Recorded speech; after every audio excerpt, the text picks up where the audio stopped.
Hi guys, welcome along to the Chelsea debate. As you can see by the title, we are going to be talking about the European Super League. Anyone who's been living under a rock for the last 72 hours wouldn't know what this is, but I'm sure you're all up to date.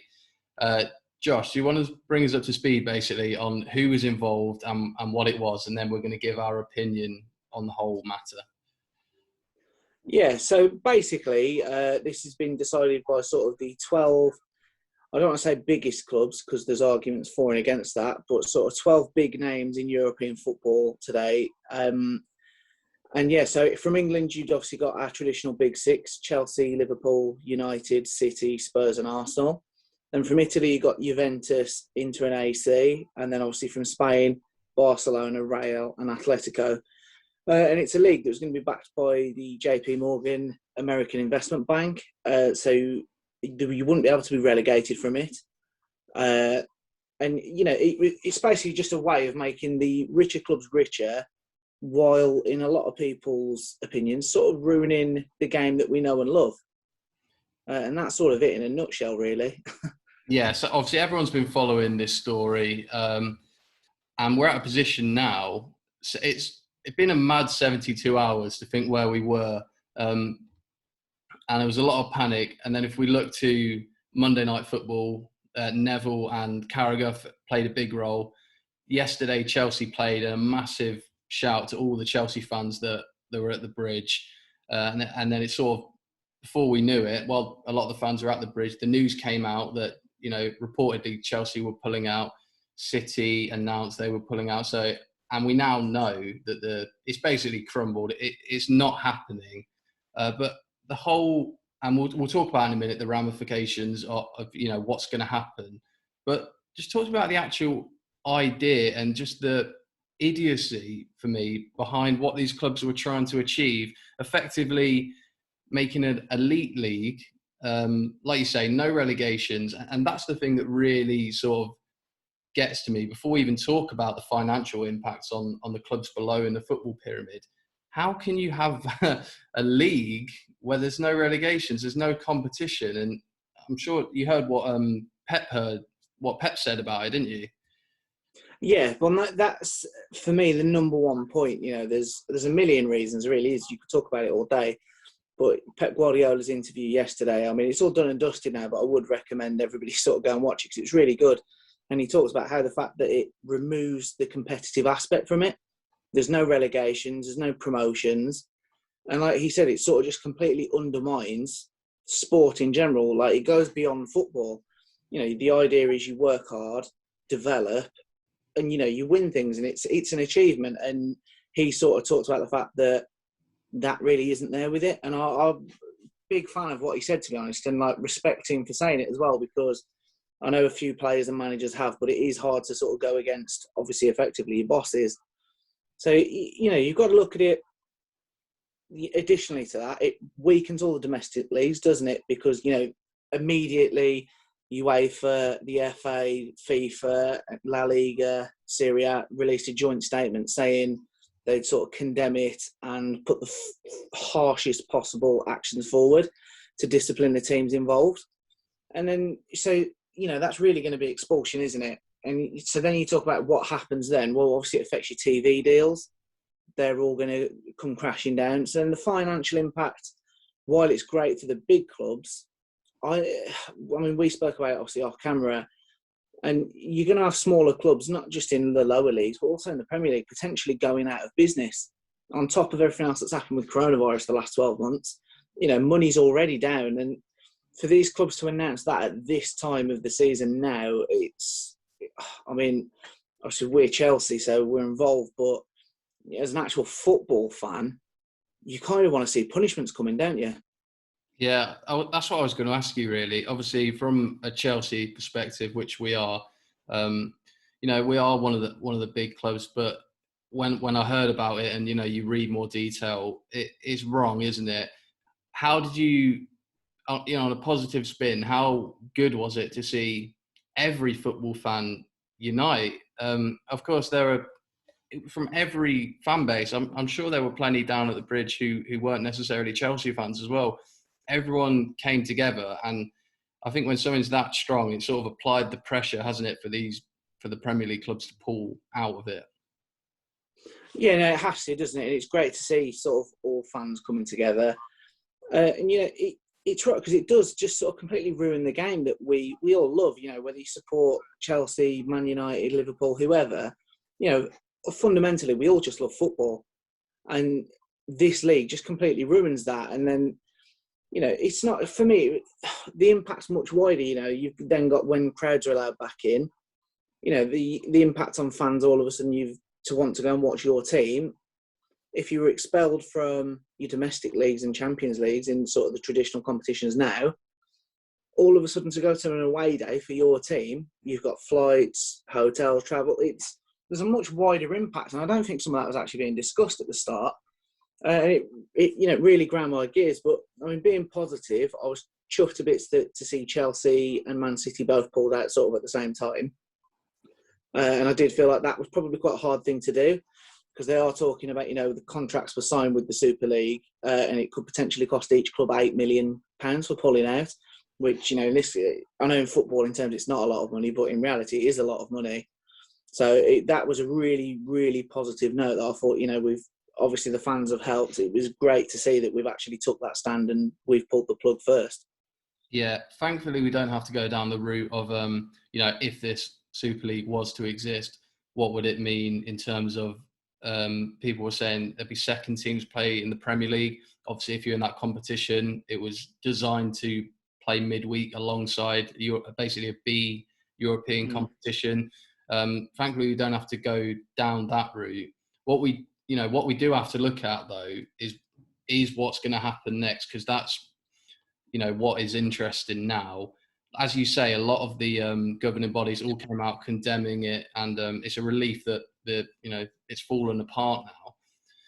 In terms of the Premier League, though, that we're in, the laws on it state that you can't go and join. Effectively, you can't, without the permission of the Premier League, go and join another competition, which is what they signed up for. And if you look at the statements that the 6 clubs have released, it sounds very like a lawyer's wrote it, in terms of, I can't remember the exact wording, but effectively how we need to pull out, but it, you know, a bit wordy. So it sounds like it's not as simple, and that they had agreed to it. So what's that going to mean? What, you know, point deductions I'm hearing, fines? I know it's a difficult question, but sort of how do you see it, you know, panning out? What's going to happen with it? Well, I think it'll be interesting. I think fines, I think for me, are a bit of a waste of time. And you're torn here, aren't you? Because obviously we don't want to see Chelsea be damaged or punished, but at the same time, there is a bigger picture to this. But, you know, these are the 6 biggest clubs financially in the country anyway. So unless you put on, like, you know, a 9-figure fine, how much is it going to really hurt them? It's probably not. So I think possibly points deductions. I think that could be a route that they go. Or it'll be really interesting, but you're really torn, aren't you, with it? Because, like, as I just said, you don't want to see Chelsea get punished, but at the same time, it kind of needs to happen. So I think it's also important to recognise that, you know, by all accounts, what's coming out, it did look like Liverpool and Man United were sort of the ringleaders of it. And I've read some reports that, like, so Chelsea and Manchester City were sort of like they joined because they didn't want to get left behind, you know, if it was to go ahead. So, I mean, it does appear that there may be some truth to that when you look at who's pulled out first. So, you know, are they punished more? Because this is the thing, this won't have been an overnight concoction that these clubs have had. To have announced it in the manner that they did, with the detail that they did, they'll have been planning this for like 12 months maybe, you don't know. So it's undermined the Premier League, it's undermined the FA, it undermined obviously FIFA and UEFA. Undermines football, so, isn't it? Well, exactly, yeah. So, I mean, and it's not just domestically, we're talking domestically. Are UEFA going to come out and say, right, you're banned from European competitions for 2 years? Yeah. Perhaps, I mean, I spoke to a friend of mine who said that he thought all the clubs involved should be chucked out of the Champions League for this season, which obviously actually just leaves PSG. And I don't think that will or should happen. But you could potentially see, right, you're all banned from playing in the Champions League next year. You know, I mean, I don't know what your thoughts are on that. Yeah, potentially, like you say, it's not going to happen now. maybe for next year or something. I should have mentioned this earlier, that we're talking about the clubs being punished effectively, which it should. But this whole idea, let's get it right, it's come from the owners who want more money. That's what it's been driven by. Very, very rich people wanting even more money, and thankfully, common sense has prevailed that this is a sport for the for the people, and anyone should be entitled and get to watch it, and it's a sport. But this is driven by the owners, so they're the ones who should and possibly will be punished by it. Obviously, we've seen with or do you want to talk about what's happened at United? You've seen that, haven't you? Yeah, with Ed Woodward obviously going well. Obviously, there was talks yesterday. Jordan Henderson, I mean, fair play to him. He's sort of been quite active in sort of trying to sort the game out, hasn't he, the last 12 months? So he'd put pressure on the other Premier League captains to sort of come together and sort of decide if there'd be some player action they could take. And I've also read reports today that Harry Maguire had also sort of stepped up to Ed Woodward and said, like, we're really not happy about this. It was announced while they were actually playing on Sunday, which has obviously led to Ed Woodward's resignation. And I think that needs to happen. I think this is one of the problems that we've got now in football, particularly with the bigger clubs, the chief executives, etc. And they're businessmen, not football men. Yeah. Which is great. I mean, in fairness to Ed Woodward, from the outside looking in, he's got United's record sponsorship deals and, they've spent big. But the flip side of that is they're also in a lot of debt. Is that how you'd want, as a fan, it's not how you'd want to see your club ran, is it? So I think going forward, I think the onus needs to be on owners to have more of a footballing man say. Recently I did look into United a little bit, and obviously alongside Ed, they'd appointed Darren Fletcher to run alongside him, with obviously massive footballing background. And I think that's perhaps a model that all clubs need to look at. I mean, at Chelsea, we've sort of got that Peter Cech, sporting director. So I think you need that influence, because otherwise things like this happen. I mean, last year they had the whole big picture project, and that's what worries me going forward. What's going to be the next thing? Because you look at the money was massive in this. It was £3.5 billion that obviously works out to 300 million per club. Now, to put that into perspective, Manchester City this year, if they win the league, will get £151 million in prize money and TV rights. So if you think how much, obviously you're doubling your money for just entering it, never mind all the sponsorship and everything that will come with it. And I think this is the sort of thing that needs to be stamped out, to be totally honest, because you've got fans, you have tickets prices increasing all the time. Your TV subscriptions now, you've got BT, Sky, Amazon, the list goes on. To sort of be an avid fan of your club now, I dread to think what the cost is. And this is all driven by these rich owners. They're the most marketable brands in the world, and it's just ruining the game. I don't know how strongly you feel about it, but for me, it really is ruining the game, and sort of you can't help but lose a little bit of love and passion for it. It is obviously. I'm sort of looking at it as the fan, in terms of, I'm just really happy how everyone's come together on it. And I'm actually really positive at the response. And it's sort of, despite all this mess, there might be a positive outcome, there's a light at the end of the tunnel. And like you say, are we going to, people are concerned, is this just going to resurface in a few years' time? I'd suspect after, the sort of worldwide response to it, no. The answer is no, because they're going to, we're not going to, as a fan, just roll over and accept that. That's not how it's going to be. So yeah, that's sort of my viewpoint. I'm just thrilled that it's sort of over. It feels like it's over, but there's more to come. Is there anything you want to add to it, really? See, I don't think it will. I think, something else will happen. Because, FIFA and UEFA came out, but, let's be real about this. They came out showing sort of concern for the fans, or it's all in the best interest of the fans. But, it's very well documented, the corruption levels in UEFA and FIFA. So the only reason they were actually concerned was the fact that it might be their pockets not getting filled. And I mean, Patrick Bamford said a great quote, didn't he? It's a shame that there's not that much opera when it comes to things like racism and stuff. And he's absolutely right. So it does worry me what will come next. I think, obviously they did a vote on a Champions League reform from 2024. So will that happen? But I mean, Florentino Perez yesterday, he did a really telling interview where he said about games being too long and poor quality. I don't know if you saw it. Yeah. And that tells me that, as a president of possibly the biggest club in the world, he's going to really be pushing for big changes to the game. He followed it up with saying the comments like TV rights are dropping, so they felt like they had to do something. I mean, that's quite a stupid comment for me because they're going to be dropping for two main reasons. Obviously, the global pandemic that the whole world has experienced the last 12 months, that's obviously going to have an effect on deals going forward in all walks of life. And then also, every time you hear of a TV deal being done, it's gone up a record amount. But at some point, anybody who knows anything about, economics and business, that's going to stop at some point. That can't keep going up and up and up.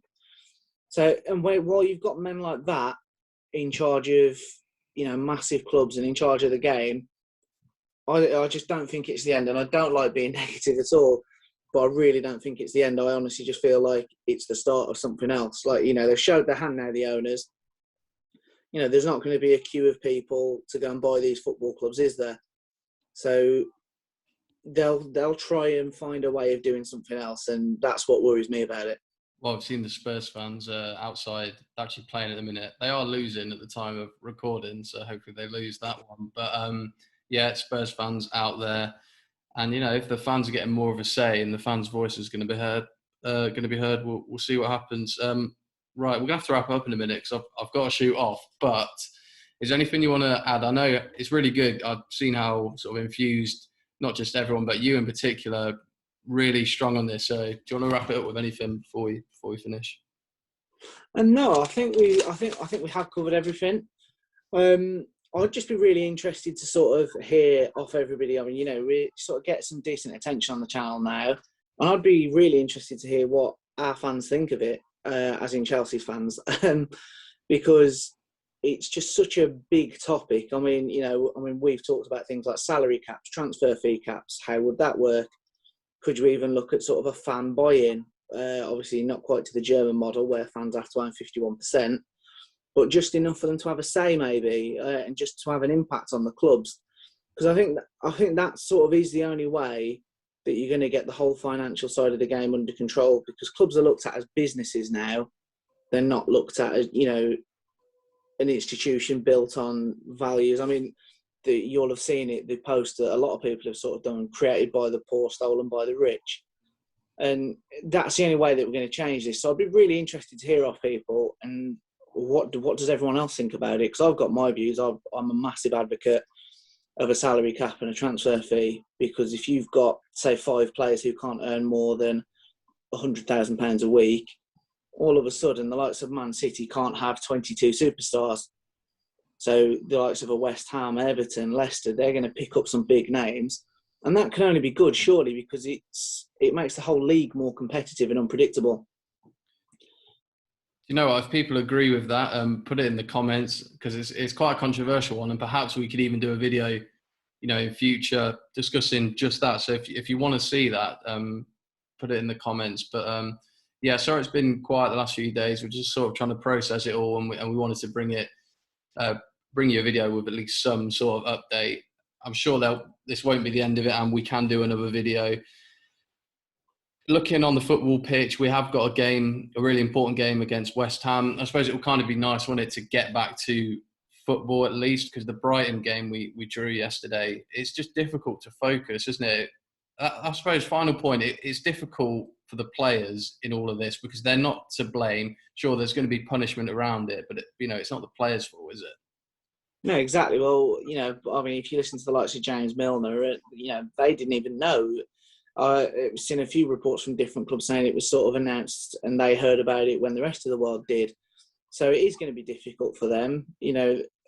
Particularly for us last night, outside the stadium, fans everywhere protesting. So it did sort of take the shine away, and I think you could tell that in the performance. It certainly wasn't a vintage performance, was it? Far from it.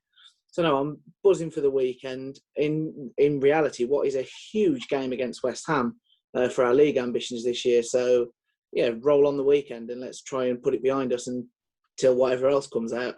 Yeah, we'll do our best to, keep you updated on our Twitter at Chelsea_debate. It's been a bit quiet on there, but, get involved on that and on our Instagram, the _Chelsea_debate. Like and subscribe if you're new, and we'll see you soon. Cheers, guys.